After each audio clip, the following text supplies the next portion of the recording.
Hi, students. How are you? So let me just put the closed captions on so you could see what I'm also saying as we go through this video. Okay. And what we're going to do today is we're going to take a look at our calculator, which is a great tool to help us in algebra. Now, I cannot share my whiteboard and my calculator at the same time. So what I'm going to do is I'm going to use this whiteboard right here. I'm going to put some problems up. I'm going to show you how to use your calculator. So you probably have a calculator that looks like this. Okay, we're going to learn how to turn it on, how to do all the major functions with it. Because again, a calculator is only as good as what you're putting into it. So you have to be very aware of how you enter certain expressions into the calculator. And again, I'm going to try to make a couple of these during the school year for different topics. This one's just an introductory video so that you know when you get your calculator exactly what to do with it. Okay, so the first thing when you look at your calculator, okay, and I have mine on the screen here. Now mine's a little laggy and sometimes it's a little slow in responding. So just bear with me. Okay, so first thing is the on button. So you see the on button right here where my cursor is. Okay, that's the on button. This calculator already happens to be on. Okay, now if I want to just put in, let's say 2 plus 2, I just 2, and here's plus 2. Okay, and then I press enter. And it gives me 4. So enter is my equal sign. Enter is my equal sign. Now, let's say I want to put in a fraction. So I can put in 1 divided by, see the division sign? Because a fraction is really a division problem. 2. 1 divided by 2. And when I press enter, I get 0.5.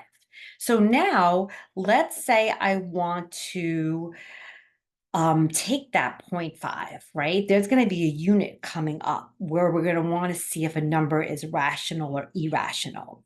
And a rational number can be expressed as a fraction. And I'm not sure. I wonder if 0.5 can be expressed as a fraction.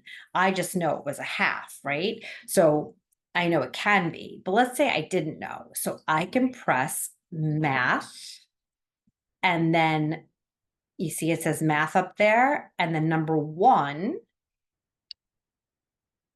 it'll change and then enter. So I press math 1, enter. So again, I put in, I had 0.5, right? I put in 0.5, 0.5. I had pressed enter. And then I did math. And then really you could just go, you could press 1 or you could just press enter. So it hits number 1. So when it says answer, it's changing it to a fraction. And then I press enter. So it changes it to a fraction. Okay, the other way that you can enter a fraction, okay, I before entered it as a division problem, is you can do alpha y equals, and then press enter that way. And now you could press 1. And then now there's other quicker ways to get to this, which you may have learned. And again, I'm looking forward to hearing your input as well. But I'm just showing you a couple different things or different ways of doing this. So there's the half. So again, you can do operations by entering it. So again, if you press alpha y equals, okay, this is for a mixed number down here. So number 2. If you go to number 2 and you press enter, okay, it'll have you do, let's say you want to do 3 and 1/4. You have to use this arrow button to go over 1/4. I know it's a lot, okay, but again, it's just a start of the year. And as we go along, you'll be using this more and more, and you could always refer to this video.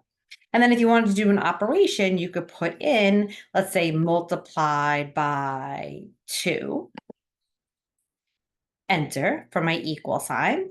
And then there we go. And I get my answer, 13 over 2. Okay. So those are a couple of things to start out with. The other thing that's very, very important is if I want to put in a negative sign, this is my negative sign here.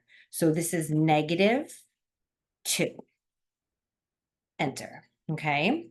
Now, again, if you just want to do -2 times -4, just go straight across. -2 multiplied, whoops, sorry about that. Didn't put in the negative sign.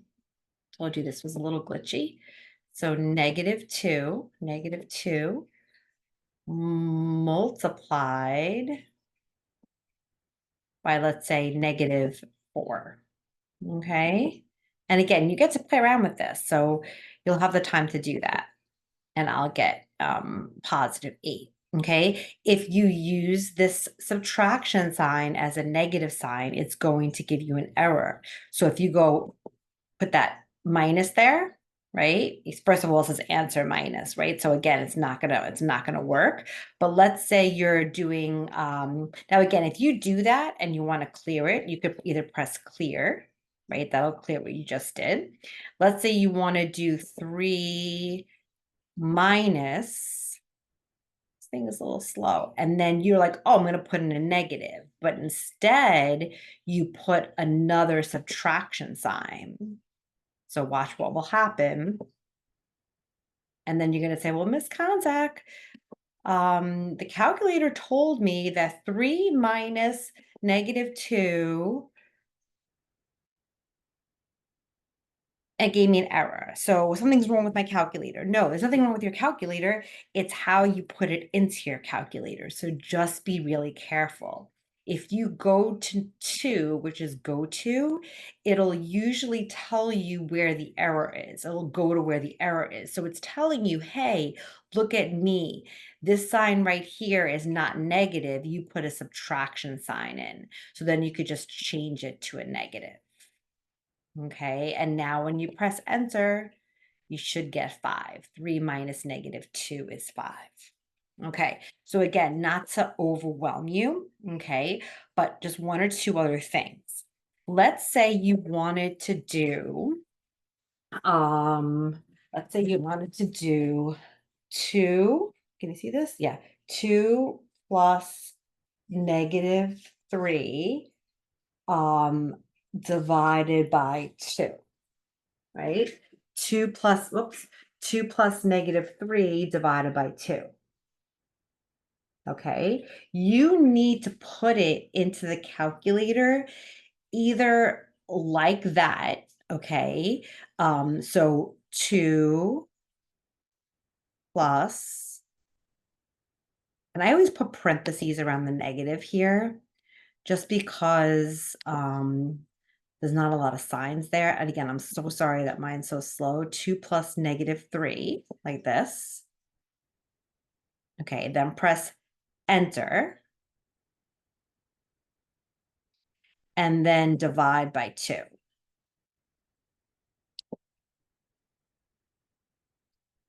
Enter. Okay, which is negative 0.5 or negative a half, which is the answer. Okay, you could either put it in like that, or if you don't want to hit the enter button, you need to put this in parentheses in your calculator. Okay, so you could put it in like this. So you could put parentheses 2.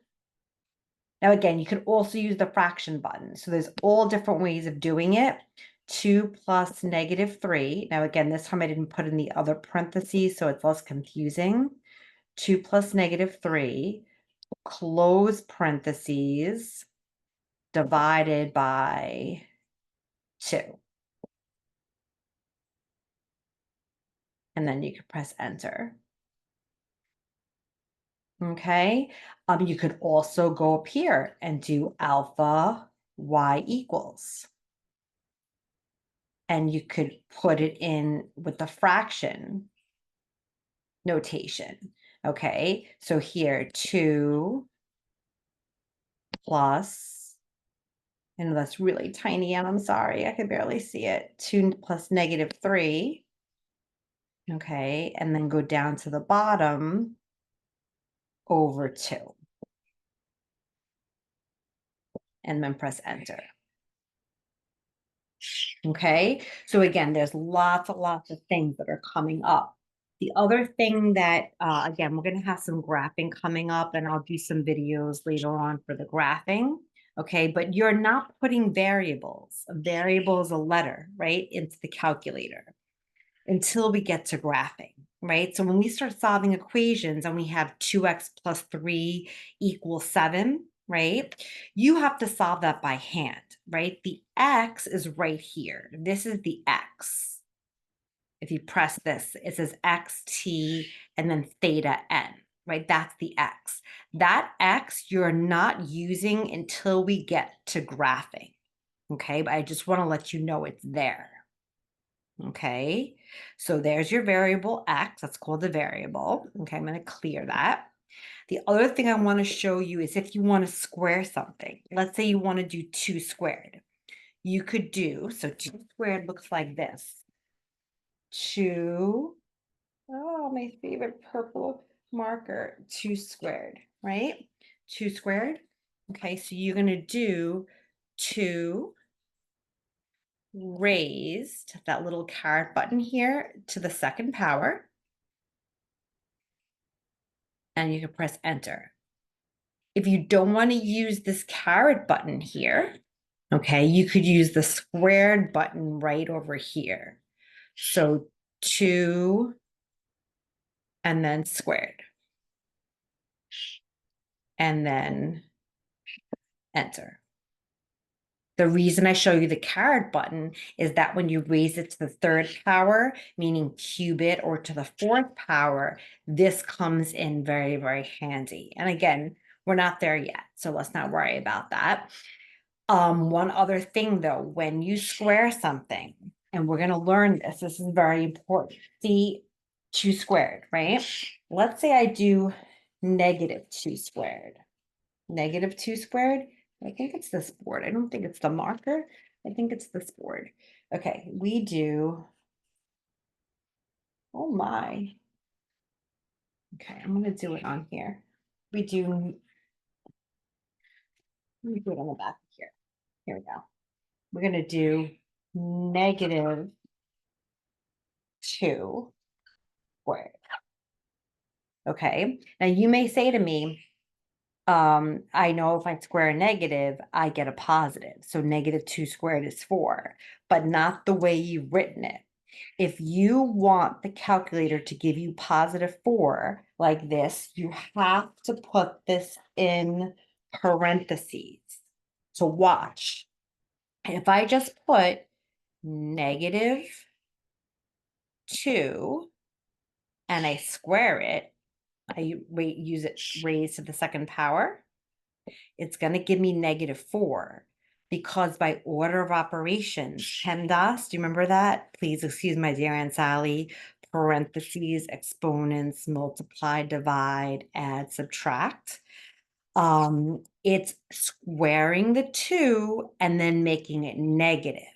So that's why be really careful. I always tell students, just put it in parentheses if you're unsure.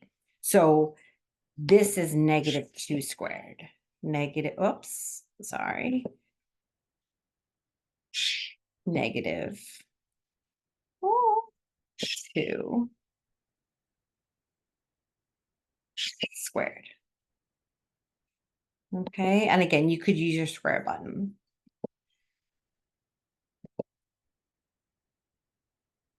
Okay, so you're +4.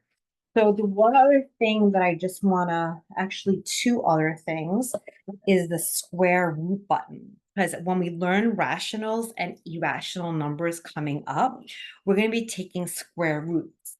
Now you may have seen square roots previously, right? So there's the radical symbol that looks like this. This is the square root symbol, okay? square root symbol. We're going to learn a lot about that. Now, if you want to take the square root of something, you press second, and then you press the x squared button. And it took a while on my computer, on my calculator, it's being slow. And then you put your number underneath it. So 25, so the square root of 25, when I press enter, is 5. This is how I could tell if a number is rational. So if it comes out to be a whole number or a non-repeating decimal, then it'll be a rational number, and we'll learn more about that. But just remember, second x squared gets you your square root sign. Okay, so you made it through this video. I just want to let you know one other thing. Sometimes your calculator could go a little wonky, right? So you may do something, you may put something in, you may hit a button, like you may hit this, right? The y equals button. Just give me a second. Here it comes. And you may be like, oh my gosh, Miss Contact, my calculator's broken. No, it's not broken. Okay, to get out of this screen, right, you could either press second and mode. Okay, that'll clear your screen, right? Get you back to scratch, second mode. Or, okay, if you're really, really stuck, it's like no matter what you do, you can't get out of your situation. There's two things you could do. You could either go to the back of the calculator, whoops, and the back of the calculator has a little, everything's a little mirrored here, a reset button. You just press your pencil in there and reset your calculator, okay? The other way to reset your calculator is to do second plus, okay, and then 7, 1, and then 2.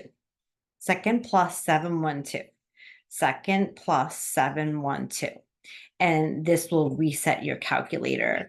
It'll say RAM clear till almost like when you got it out of the box, right? Or whatever, when you bought it or when you just took it. I mean, when it was first came out of the box, it goes back to its original factory setting. So great listening. The other thing is these do turn off by themselves, but if you would just want to expedite the process, mine doesn't want to do this on its own. But if you press second and then you press on, it will turn off. Mine, oh, it actually did turn off this time. It wasn't turning off before. And I was like, well, can't show them, but I obviously could. So I know this has been a little bit of a long video, but I hope you got most of this. Make sure you take your notes, you rewind or replay, and I will see you in an upcoming video. Great job.